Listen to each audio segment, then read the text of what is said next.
Maria Santos opened her eyes to another day she wished would never come. The sunlight crept through the thin curtains of her small bedroom, casting shadows on the cracked walls that her mother had tried to cover with old newspaper clippings. She could hear her mother moving around in the kitchen, preparing breakfast before rushing off to her first job at the local diner. The smell of toast and weak coffee filled the tiny apartment, but Maria felt too nervous to eat. She sat up slowly and looked down at her feet.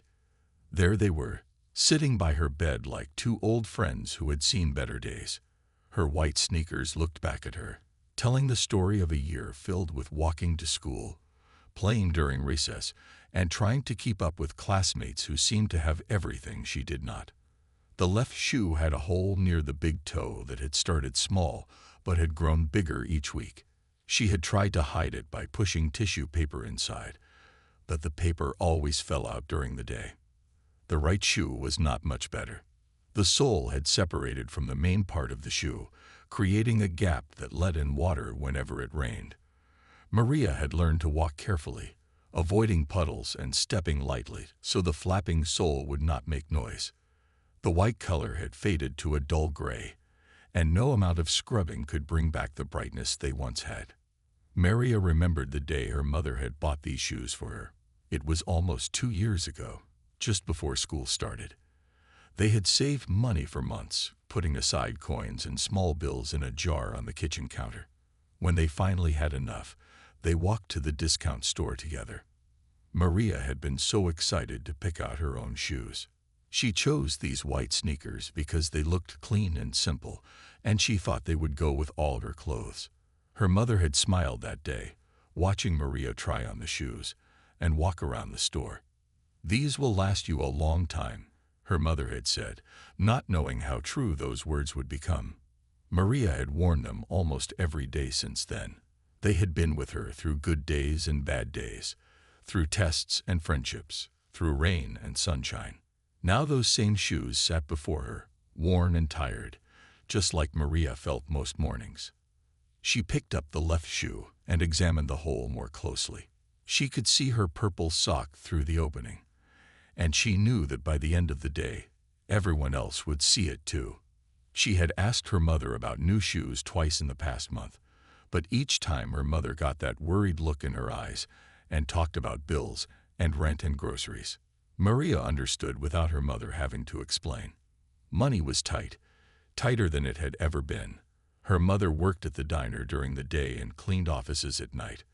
She came home exhausted, with sore feet and tired eyes, but she always made sure Maria had food and a place to sleep. New shoes were a luxury they could not afford, not when there were more important things to worry about. She slipped the shoes onto her feet, feeling the familiar discomfort of the broken sole and the cool air coming through the hole. She had tried everything to fix them. She had used tape, but it peeled off after a few days. She had asked her neighbor for help, and he had tried to glue the sole back on, but it came apart again during gym class. She had even tried coloring over the worst stains with markers, but that only made them look more obvious. As she tied the frayed laces, Maria made the same wish she made every morning.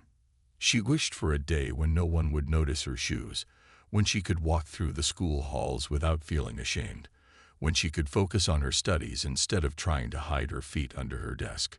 She grabbed her backpack, which was in almost as bad condition as her shoes, and headed toward the door. Her mother was already gone, leaving a note on the kitchen table that said, "Have a good day, my love. Remember you are strong and smart and kind." Maria folded the note carefully and put it in her pocket, next to the tissue paper she carried for emergencies. Taking a deep breath, she opened the front door and stepped into the morning air, ready to face another day of trying to be invisible. Maria walked through the school gates with her head down, watching her feet take each careful step on the concrete pathway. She had perfected the art of walking quietly, placing her feet in a way that would not make the loose sole of her right shoe flap against the ground. The morning air was cool, and she pulled her thin jacket closer to her body, hoping it would somehow make her invisible to the other students who were arriving for another day of classes. The school hallway buzzed with energy as students gathered around their lockers. chatting about weekend plans and sharing stories from their lives outside these walls. Maria kept to the side, moving along the wall like a shadow, trying to reach her locker without drawing attention to herself. She had learned that if she stayed quiet and moved quickly, most people would not notice her at all. Her strategy worked well until she reached the busy intersection where 3 hallways met. Students rushed in different directions, some running to catch up with friends, others hurrying to beat the first bell. Maria tried to navigate through the crowd, but her worn shoe caught on a small bump in the floor. She stumbled slightly, trying to regain her balance, and accidentally bumped into someone walking in the opposite direction. The someone turned out to be Jessica Martinez, one of the most popular girls in the entire school.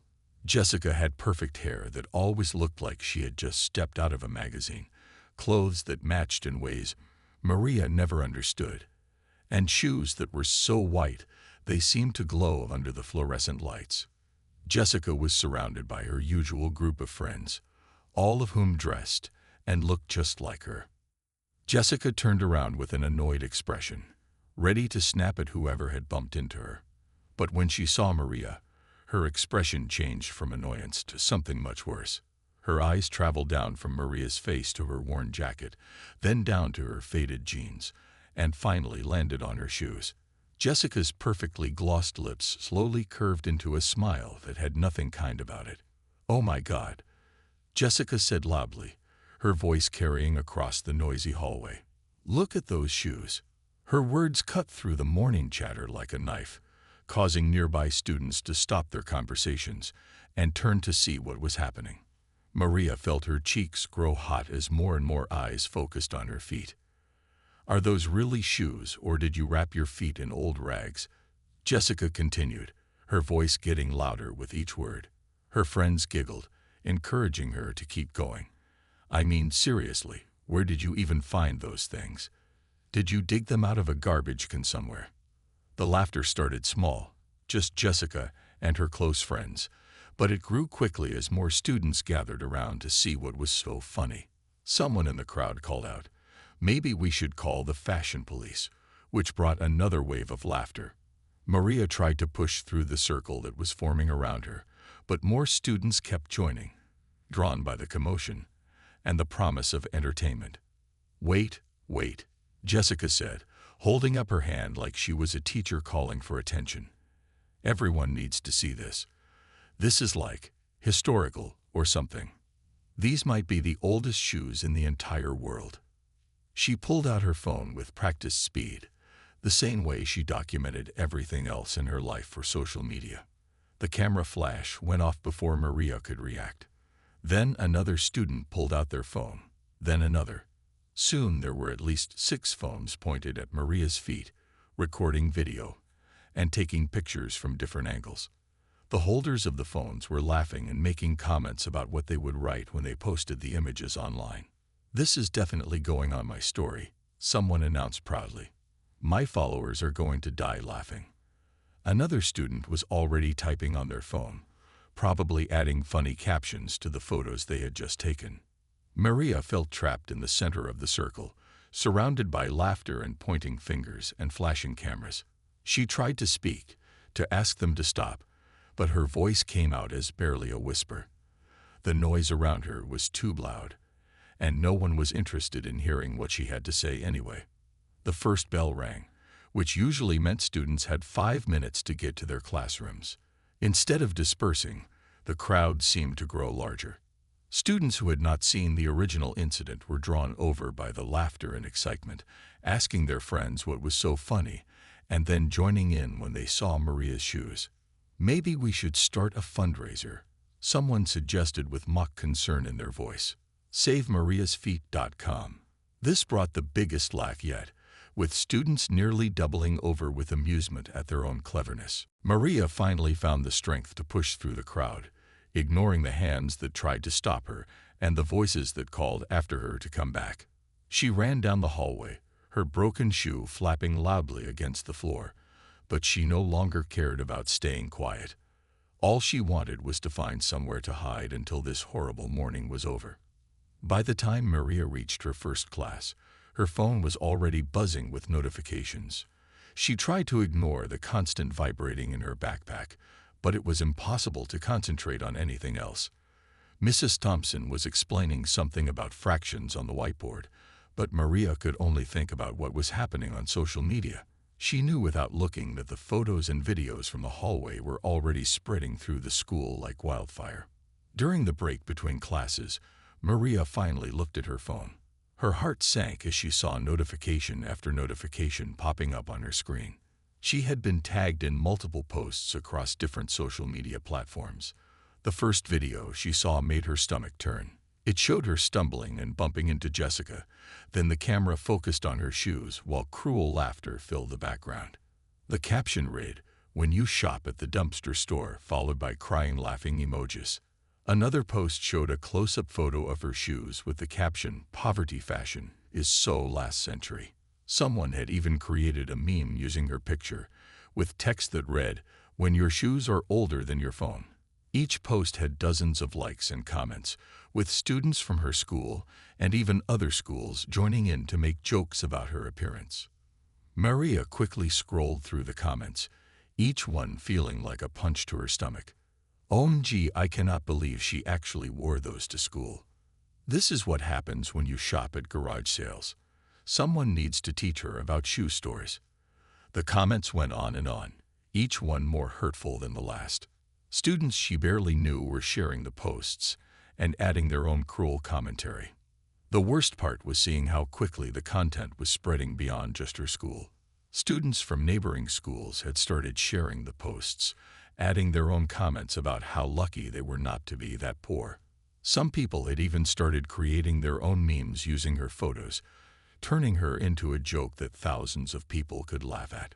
When lunchtime arrived, Maria sat alone at a table in the far corner of the cafeteria, trying to make herself invisible. But invisibility was no longer possible. Students pointed at her as they walked by, some openly laughing while others whispered to their friends. She could hear fragments of conversations about her from nearby tables. "Did you see the video of the shoe girl? I heard she shops at thrift stores. My mom said we should donate our old shoes to charity cases like her."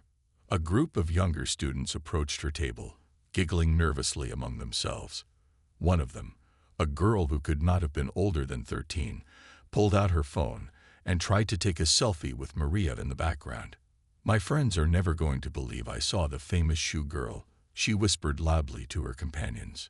Maria stood up quickly and moved to another table, but the damage was already done. Even the teachers seemed to know what was happening. Mrs. Johnson, her history teacher, gave her a sympathetic look during afternoon class, but said nothing about the situation. Mr. Davis, the gym teacher, quietly told her she could sit out during sports if she wanted to, which only made Maria feel worse, because it meant even the adults saw her as someone to pity. The notification sounds from her phone never stopped. Every few minutes, another buzz would remind her that more people were seeing her humiliation and adding their own cruel comments. She tried turning off her phone, but she knew it would not stop the spreading. The images and videos had taken on a life of their own, moving through the internet faster than she could ever hope to control. By the end of the school day, Maria realized that her moment of shame had become permanent. Unlike the bullying that happened in hallways and cafeterias, this humiliation would live forever on the internet. Students who had never spoken to her before now knew her as the girl with the terrible shoes. She had become a symbol, a cautionary tale, a source of entertainment for people she had never met. As she walked home, Maria kept her head down and tried to avoid eye contact with anyone. But she could feel people staring at her, recognizing her from the viral posts. Some took pictures as she passed by, probably planning to add them to the growing collection of images documenting her shame. When she finally reached her apartment, Maria threw herself onto her bed and buried her face in her pillow. Her phone continued to buzz with notifications, but she no longer had the strength to look at them. She knew that tomorrow would bring more of the same, and probably worse. The internet never forgot, and neither would her classmates. Mrs. Patterson had been teaching at Lincoln High School for 15 years, and she had seen many kinds of bullying come and go. But what she witnessed happening to Maria Santos made her angrier than she had been in a long time. She had noticed the cruel posts spreading through social media during her lunch break, when students thought teachers were not paying attention to their online activities. What she saw made her blood boil. Mrs. Patterson was not just any teacher. She was known throughout the school as someone who truly cared about her students, especially the quiet ones who tried to blend into the background. She had grown up in a family that struggled with money, and she recognized the signs of poverty that other adults often missed. She saw how Maria tried to make herself invisible, how she always sat in the back of the classroom, and how she never participated in activities that cost extra money. After the final bell rang and most students had left for the day, Mrs. Patterson sent a message to Maria asking her to stay after class. Maria appeared in the doorway looking nervous and embarrassed, probably thinking she was in trouble for some reason. Her eyes were red and puffy, showing that she had been crying, and she kept her head down as she entered the empty classroom. "Maria, please sit down," Mrs. Patterson said gently, pointing to a chair near her desk. "I want to talk to you about what happened today." Maria's shoulders tensed up, and she looked like she wanted to run away. "You are not in trouble," Mrs. Patterson added quickly. "I am concerned about you, and I want to help." Mrs. Patterson had printed out several of the cruel posts and comments from social media, though she was careful not to show them to Maria. She wanted to understand the full scope of what was happening, so she could figure out the best way to address it. "Maria, I know what some students did to you today was wrong. I saw the posts online, and I want you to know that this kind of behavior is not acceptable." Maria finally looked up, surprised that a teacher knew about her humiliation. She had assumed that adults did not pay attention to what happened on students' social media accounts. "Mrs. Patterson, I just wanted to go away," Maria said quietly, her voice barely above a whisper. "I want people to forget about it and leave me alone." "Tell me about your shoes, Maria," Mrs. Patterson said, her voice full of kindness rather than judgment. "Tell me about your family and what life is like at home." At first, Maria was reluctant to share personal information, but something about Mrs. Patterson's genuine concern made her feel safe. Slowly, she began to open up about her mother's 2 jobs, their tiny apartment, and the constant worry about money. Mrs. Patterson listened without interrupting, nodding occasionally to show she understood. When Maria finished talking, Mrs. Patterson shared her own story. "When I was your age, my family was very poor too. My father lost his job when I was in 9th grade, and we had to move in with my grandmother. I wore the same 3 outfits to school for an entire semester because we could not afford new clothes. I remember feeling ashamed every single day." Mrs. Patterson continued, "I remember other students making comments about my appearance, and I remember wishing I could just disappear. But you know what I learned, Maria? I learned that the people who make fun of others for things they cannot control are usually the ones who have the biggest problems with themselves." Maria listened carefully as Mrs. Patterson explained that true character was not measured by material possessions, but by how people treated others and how they handled difficult situations. "You have shown incredible strength by continuing to come to school and focus on your education despite the challenges you face at home. That takes real courage." But Mrs. Patterson was not finished. She had been thinking about this situation all day, and she had come up with a plan that would require some phone calls and a few favors from people she knew outside of school. "Maria, I want to ask you to trust me with something.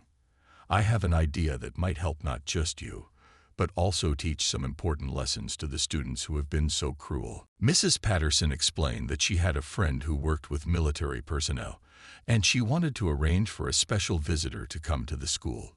She would not tell Maria exactly what she had in mind, but she promised that it would be something positive. Sometimes the best way to address bullying is to show people a different perspective, to help them understand what real strength and character look like. Maria was curious, but also nervous about Mrs. Patterson's mysterious plan. She had learned not to expect good things to happen to her, so the idea that someone was actively trying to help felt almost too good to be true. But Mrs. Patterson's sincere concern and her willingness to take action gave Maria a small spark of hope. "Will you trust me, Maria?" Mrs. Patterson asked. "Will you let me try to make this situation better?" Maria nodded slowly, not sure what else to do. She had been handling everything alone for so long that having an adult offer to help felt like a relief, even if she did not understand exactly what that help would look like. Mrs. Patterson smiled and told Maria to go home and try not to worry about social media for the rest of the evening. "Something good is going to come from this situation, I promise you that." The next morning arrived with an unusual announcement that echoed through every classroom and hallway of Lincoln High School. Principal Williams' voice crackled over the old intercom system, sounding more serious than students had heard him in months. "Attention all students and faculty. We will be holding a mandatory assembly in the gymnasium at 10 o'clock this morning. All classes are suspended until further notice. Everyone must report to the gym immediately after the second bell." Students looked at each other with curious expressions, whispering questions and theories about what could be important enough to cancel regular classes. Some wondered if there had been a serious incident that required emergency discussion. Others thought maybe the school board was making an important announcement about budget cuts or policy changes. A few students joked that maybe a celebrity was visiting, though that seemed highly unlikely in their small town. Maria sat in her first period math class, trying not to draw attention to herself while her classmates buzzed with speculation. She hoped that whatever was happening would distract people from the cruel posts about her shoes that were still circulating online. She had checked her phone that morning and found even more comments and shares, making her feel sick to her stomach all over again. When the second bell rang, students filed into the gymnasium in a disorganized crowd, chattering excitedly about the mysterious assembly. The gym had been set up differently than usual, with all the bleachers pulled out and arranged in a way that would give everyone a clear view of a small stage area near the basketball hoops.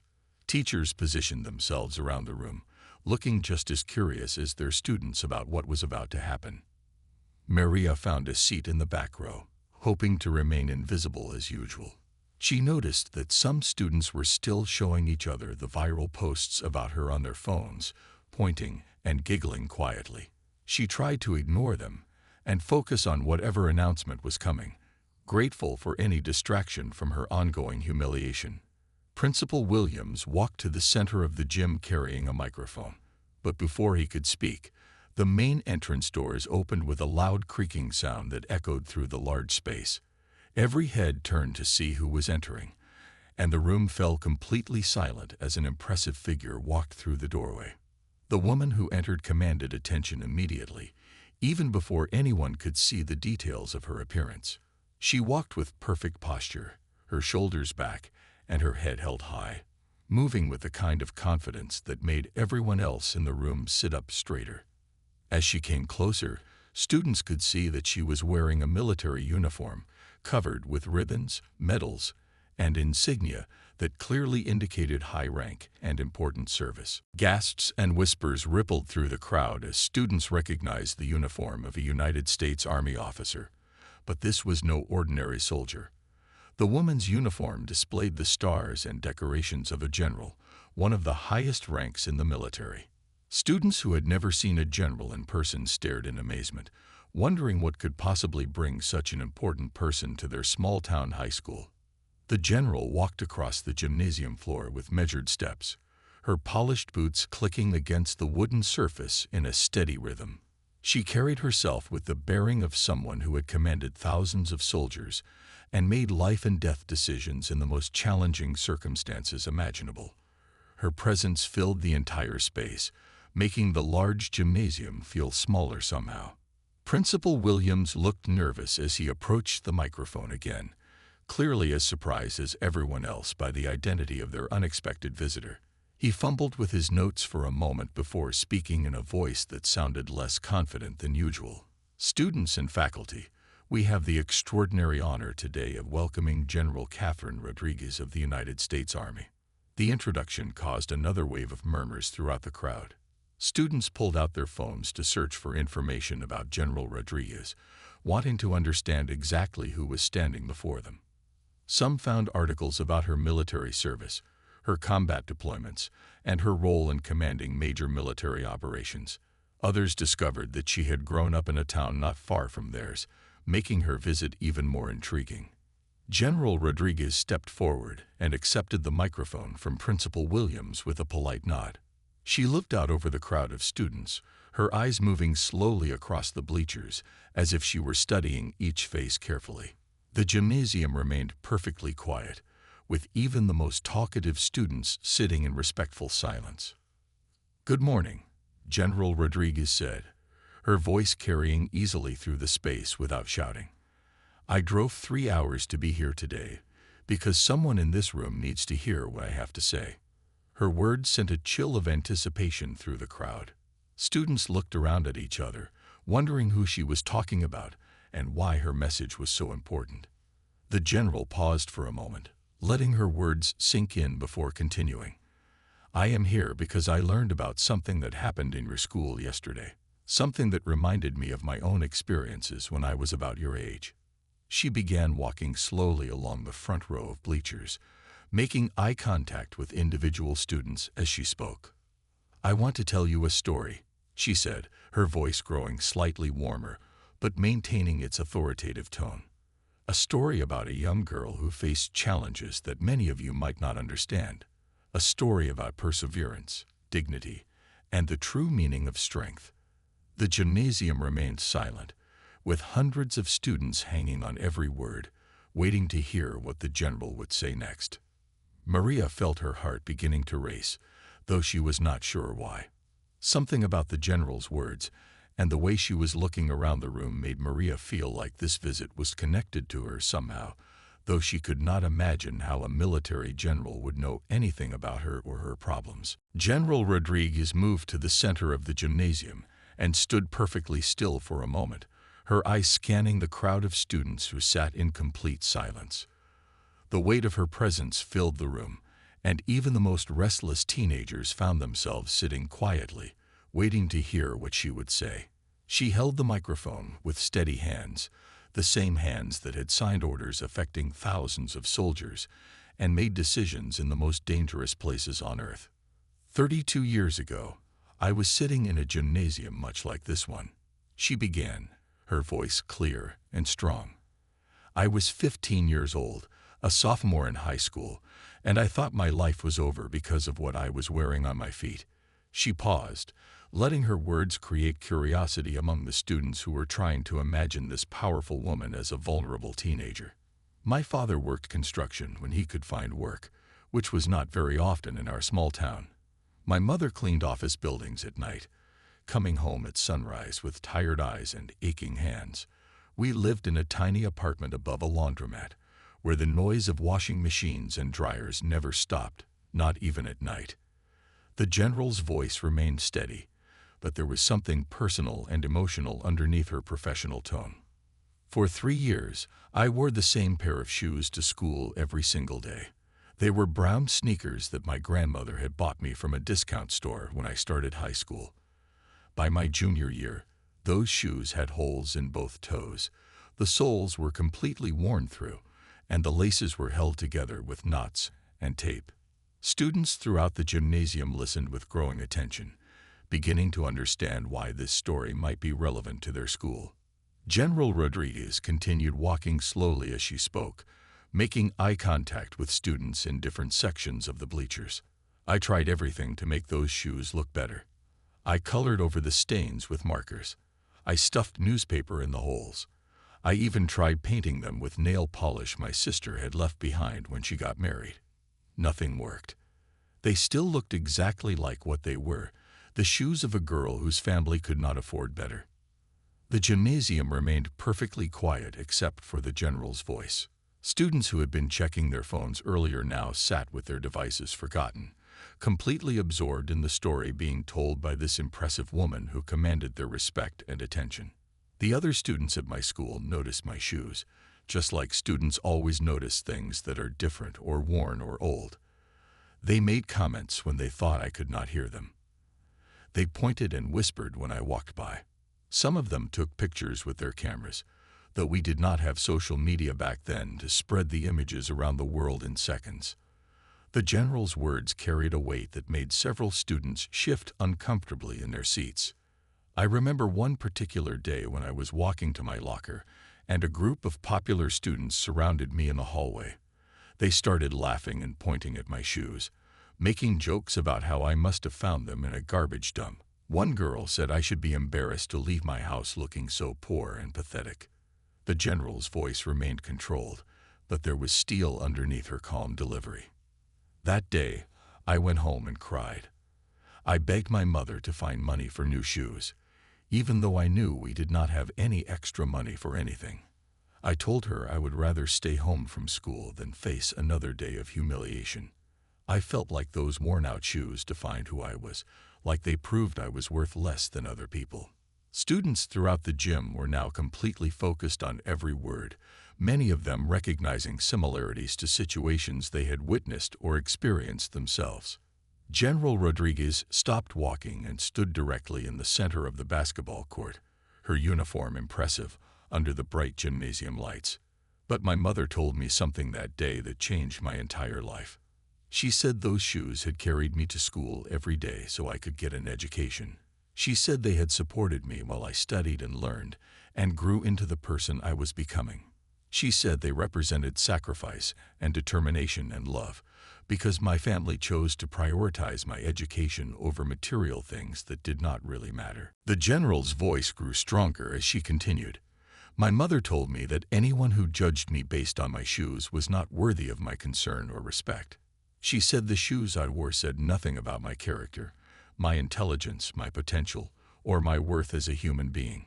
She said the people who made fun of me were revealing their own character, not mine. Students began to understand that this story was not just about shoes, but about dignity and respect, and the way people treat each other. Some of them started to look uncomfortable, perhaps remembering times when they had made similar judgments about their classmates based on appearance or material possessions. Those worn-out shoes carried me through the rest of high school, where I graduated as valedictorian despite everything I faced. They supported me through 4 years of college, where I studied engineering while working part-time jobs to pay for my education. They walked with me through military academy, where I learned that true strength comes from character and determination, not from what you own or what you wear. General Rodriguez held up her hand, displaying the impressive rings and insignia that marked her high rank and distinguished service. Today, I command over 12,000 soldiers. I have served in combat zones around the world. I have been trusted with protecting our nation's security and making decisions that affect the lives of thousands of people. But I will never forget the lessons I learned from those old, worn-out shoes about perseverance, dignity, and the true meaning of strength. General Rodriguez walked closer to the student section, her boots clicking steadily against the gymnasium floor as she approached the bleachers where hundreds of teenagers sat in absolute silence. Her military bearing commanded respect, but there was something else in her presence now. Something warmer and more personal that made her story feel immediate and real to everyone in the room. I want every person in this gymnasium to understand something very important, she said, her voice carrying to every corner of the large space. Success and character have nothing to do with the brand names on your clothes or the condition of your shoes. Some of the strongest, most capable people I have ever known came from families that struggled financially. Some of the weakest, most unreliable people I have encountered came from families with unlimited money. She stopped walking and stood directly in front of the student section, looking up at the faces that stared down at her with growing attention and understanding. In the military, we do not care what kind of car you drove in high school or whether your family shopped at expensive stores or discount outlets. We care about whether you can be trusted when lives are on the line. We care about whether you will stand up for what is right even when it is difficult. We care about whether you have the courage to persevere when everything seems impossible. Several students shifted uncomfortably in their seats, perhaps thinking about times when they had made judgments about classmates based on superficial things rather than character. Others nodded slightly, recognizing truth in the general's words that they had never considered before. Those old shoes I told you about taught me lessons that have served me throughout my entire career, General Rodriguez continued. They taught me that material possessions are temporary, but character lasts forever. They taught me that people who mock others for things beyond their control are usually trying to hide their own insecurities and weaknesses. Most importantly, they taught me that dignity comes from within, not from what other people think about your appearance. The general began walking again, this time moving along the bottom row of bleachers where she could make direct eye contact with individual students. I have served alongside soldiers who grew up in mansions and soldiers who grew up in homeless shelters. I have worked with people who attended private schools and people who barely finished high school. Do you know what I learned from all these different backgrounds and experiences?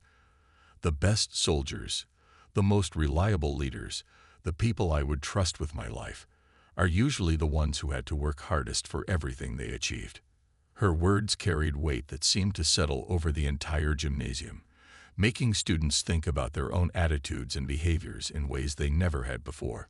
Some of them were beginning to understand that this assembly was not just a random motivational speech, but was connected somehow to something that had happened in their own school. When people face real challenges, when they have to overcome obstacles that others never even notice, they develop strength that cannot be taught in any classroom, the general explained. They learn problem-solving skills, determination, and resilience that serve them for the rest of their lives. They learn the difference between what matters and what does not matter.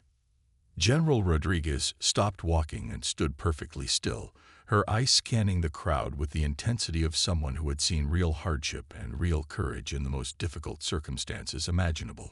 Yesterday, something happened in this school that reminded me of my own experiences with cruelty and judgment. I learned that students in this building took photos and videos of a classmate, making fun of her appearance, and sharing those images on social media for the entertainment of others. The mood in the gymnasium shifted instantly. Students who had been comfortable listening to a general story about perseverance suddenly realized that this visit was directly connected to events in their own school. Many of them knew immediately what incident the general was referring to, and some began looking around to see if they could spot Maria in the crowd. "Let me be very clear about something," the general said, her voice taking on the commanding tone of someone who had led troops in combat situations. What happened yesterday was not harmless fun or typical teenage behavior. What happened yesterday was an attack on a young person's dignity by people who should have known better.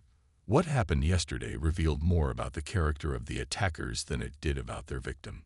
Students throughout the gymnasium sat in uncomfortable silence, many of them realizing that their actions had consequences they had never considered.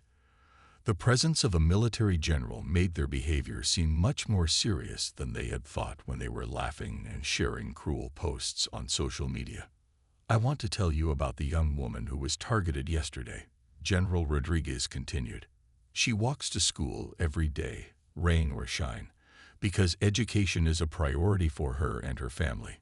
She works hard in her classes despite facing challenges at home that many of you cannot imagine. She shows up with dignity and determination every single day, even when people make her life more difficult than it needs to be." The general's voice grew stronger and more passionate as she continued speaking about resilience and character. "The shoes that some of you mocked yesterday represent sacrifice, priorities, and strength that most of you have never had to develop.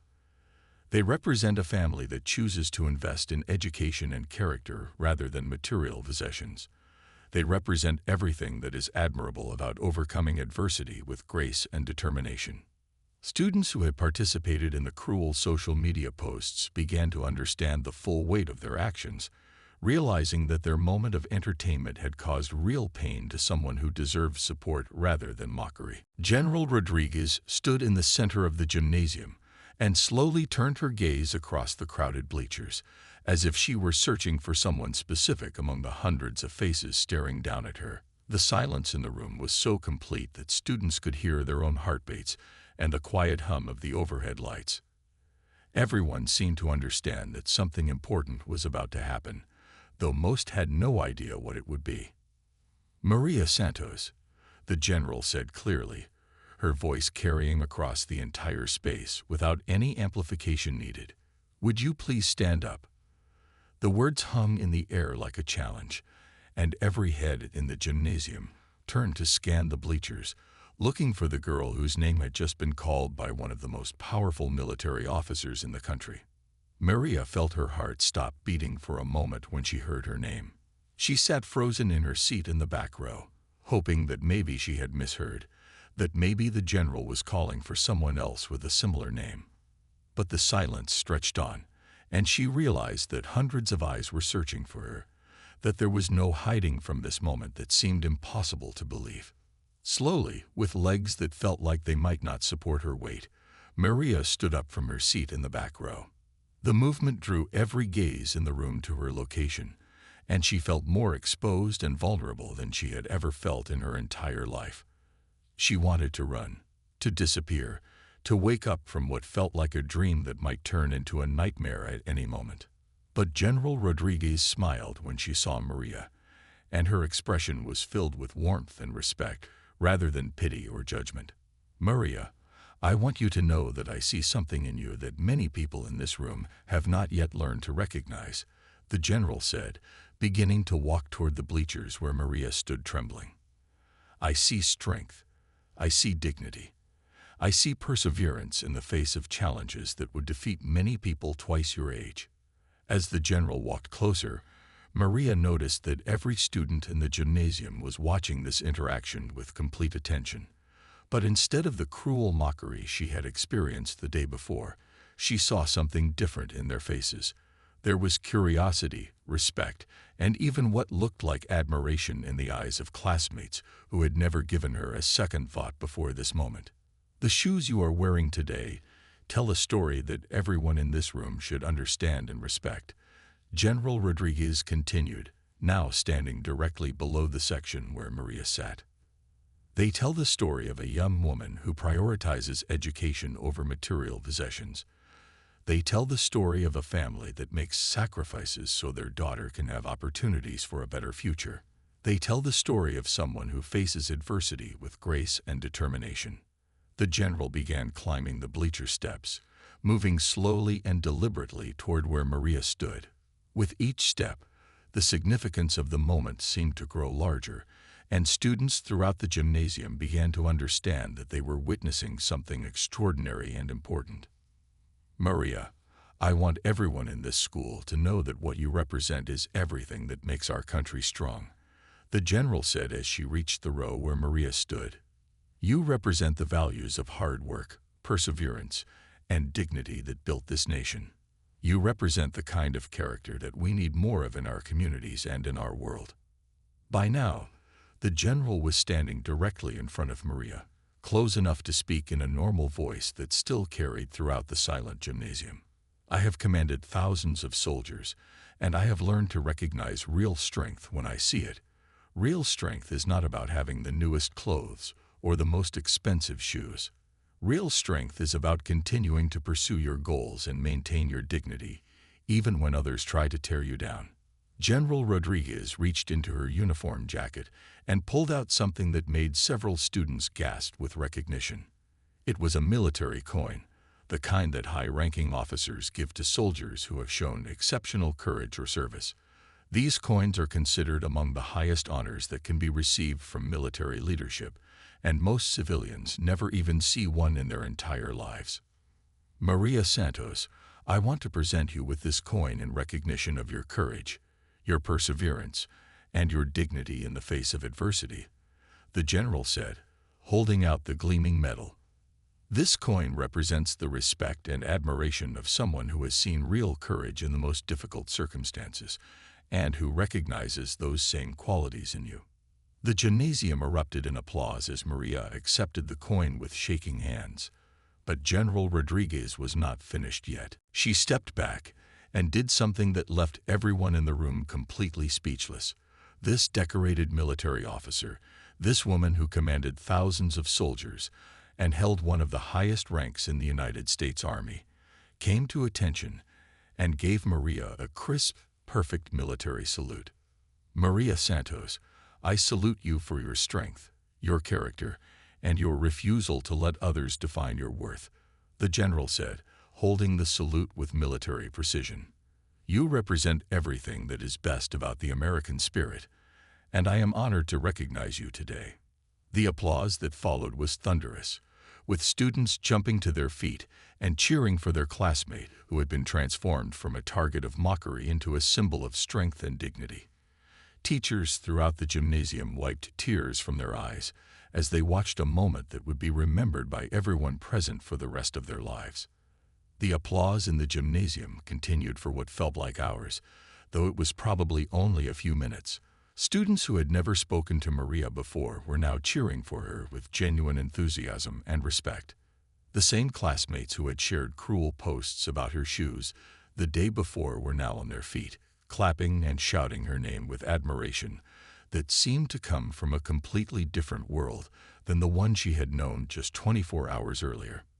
General Rodriguez maintained her salute until the applause began to quiet down, then slowly lowered her hand and smiled at Maria with the warmth of someone who had just witnessed a moment of true courage. "Maria, I have one more thing for you," she said, reaching into a leather bag that an aide had brought into the gymnasium. "But first, I want everyone here to understand something important about what we just witnessed." The general turned to address the entire crowd again, her voice carrying the authority of someone who had earned the right to speak about courage and character through years of distinguished service. "What you saw here today was not charity or pity. What you saw was recognition of real strength by someone who knows how to identify it. Maria Santos has shown qualities that many adults never develop, and she deserves your respect and admiration." She reached into the bag and pulled out a brand new pair of sneakers, clean and white, and obviously expensive. But more importantly, she also pulled out an official-looking envelope with military seals and letterhead that immediately caught the attention of everyone in the room. "Maria, these shoes are a gift, but they are not the real present I have for you today." The general handed Maria the envelope with both hands, treating it like the important document it clearly was. "Inside this envelope is a full scholarship to any college or university you choose to attend," she announced, causing another wave of gasps and applause throughout the gymnasium. "This scholarship covers tuition, books, housing, and living expenses for 4 years, with the possibility of extension for graduate studies if you choose to pursue them." Maria stared at the envelope in disbelief, her hands trembling as she tried to process what was happening to her. Yesterday she had been the target of cruel mockery, and today she was receiving a life-changing opportunity from one of the most respected people she had ever met. The scholarship represented everything she had dreamed of, but never dared to hope for, a chance at a future that had seemed impossible just moments before. "This scholarship comes from a foundation that I helped to run," General Rodriguez explained to the crowd. "We specifically look for young people who have shown exceptional character in the face of adversity. We believe that students like Maria, who have already proven their strength and determination, will use their education to make positive contributions to their communities and to our country." The gymnasium buzzed with excitement as students began to understand the magnitude of what they were witnessing. Many of them had never seen anyone receive a full college scholarship, and the fact that it was happening to someone they had underestimated made the moment even more powerful and meaningful. But the surprises were not over yet. General Rodriguez turned back to the crowd and addressed them directly about the events of the previous day. "I want to speak now to the students who participated in making fun of Maria yesterday. I want you to understand that your actions were not just cruel, they were also incredibly short-sighted." Her voice took on the commanding tone of someone who had dealt with discipline issues among thousands of soldiers. "You chose to mock someone based on superficial appearances instead of taking the time to recognize her real character and potential. You chose to be followers in a crowd of bullies instead of showing the courage to stand up for what was right. You chose to add to someone's pain instead of offering support or simply leaving her alone." Students throughout the gymnasium looked uncomfortable as they realized their behavior was being addressed by someone whose opinion actually mattered. The presence of the general made their actions seem much more serious and shameful than they had felt when they were just laughing with their friends. However, the general continued, her voice softening slightly. I also want you to know that this moment can be a learning experience that makes you better people.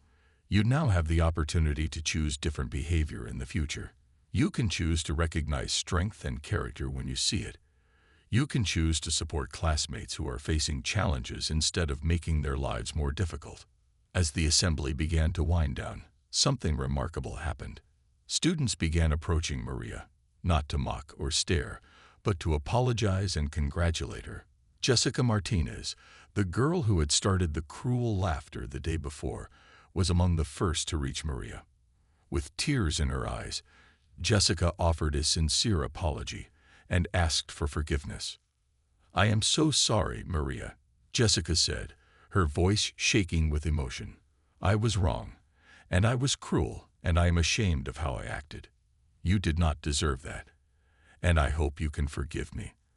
Other students followed with their own apologies, many of them expressing genuine remorse for their participation in the viral humiliation.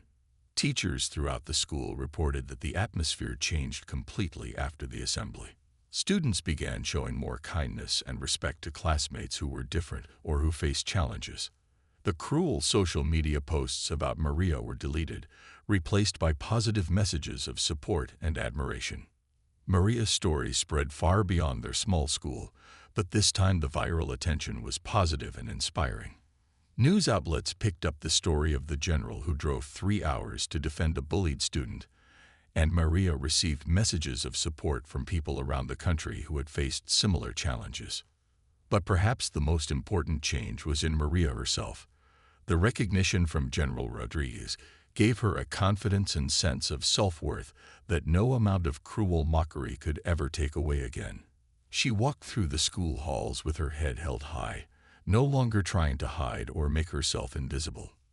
Years later, when Maria graduated from college with honors and began her own successful career, she kept the military coin from General Rodriguez on her desk as a reminder of the day when someone saw her true worth and changed her life forever. She also started her own foundation to help students facing similar challenges, ensuring that the kindness shown to her would continue to spread to others who needed it. The worn sneakers that had caused so much pain became a symbol of strength and perseverance, proving that sometimes our greatest challenges can become our most powerful victories when someone has the courage to see past appearances and recognize real character.